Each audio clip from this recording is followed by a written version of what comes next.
Hello friends, to continue with our series Tax on YouTubers, today we are coming up with a new episode GST on earning of YouTubers.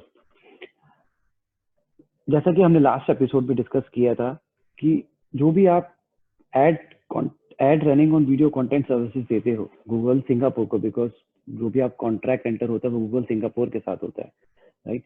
तो उनको जो आप services देते हो Google assume करता है कि एज अ यूट्यूबर आप रिस्पॉन्सिबल हो इंडिया टैक्सेस के लिए। तो दैट मीन्स जो भी इंडिया में आप जो सर्विसेज दे रहे हो उस पर जो GST it's a tax on services जो है चार्ज होगा आपकी उस सर्विसेज के अंदर इंक्लूसिव होगा। ठीक है, तो आपने उनको एक सर्विसेज दी कि आप उनको अलाउ कर रहे हो कि अपने कंटेंट में ऐड रन कर सकते हैं और वो गूगल आपको रेवेन्यू शेयर करता है। सिंपल। नाउ इंडिया का जीएसटी लॉ सिंपल ये बोलता है कि अगर आप ऐसी कोई एड सर्विसेज देते हो तो उस पर जीएसटी एप्लीकेबल है।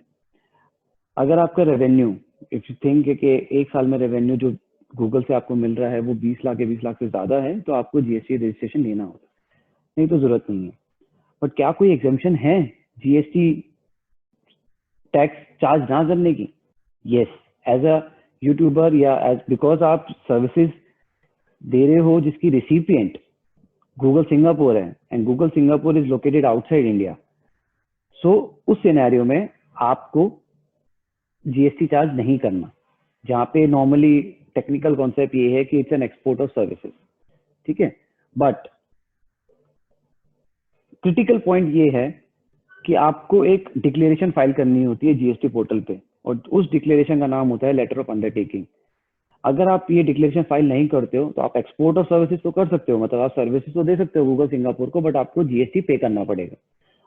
दैट मीन्स अगर आप ये लेटर ऑफ अंडरटेकिंग या डिक्लेरेशन नहीं लेते, जिसको हम एलयूटी भी बोलते हैं, नहीं लेते हो तो आपको जीएसटी गवर्नमेंट को पे करना, चार्ज करना पड़ेगा और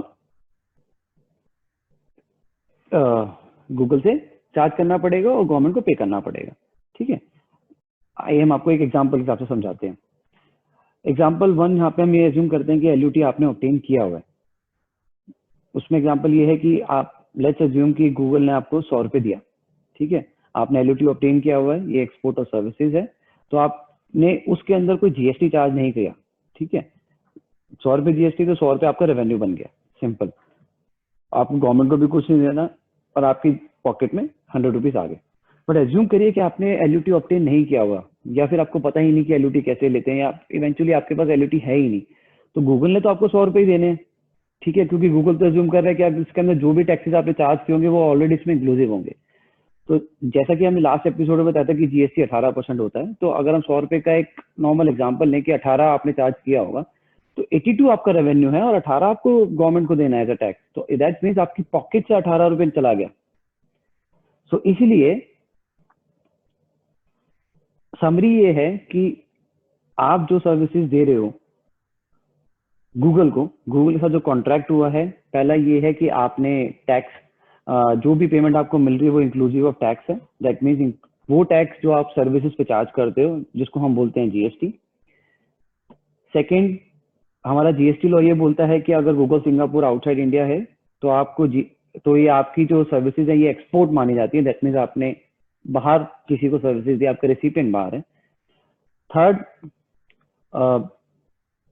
लॉ ये बोलता है कि अगर आपको वो एक्सपोर्ट ऑफ सर्विसेज करनी है और आप जीएसटी टैक्स पे मत करिए, बट आपको एलयूटी लेना है, लेटर ऑफ अंडरटेकिंग। अगर आप नहीं लेते हो तो आपको टैक्स पे करना है।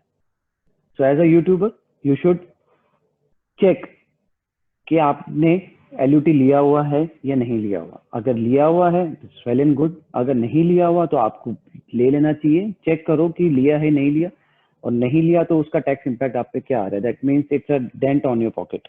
आपको गवर्नमेंट को 18 रुपीज पे करना पड़ेगा उस रेवेन्यू पे जो भी आपने अर्न किया। ठीक है, साथ साथ आपको अपने जीएसटी इनवॉइसेस भी मेंटेन करने चाहिए और जीएसटी इनवॉइस का एक प्रॉपर फॉर्मेट होता है और उस फॉर्मेट के अंदर हमें ये एलयूटी नंबर मेंशन करना होता है।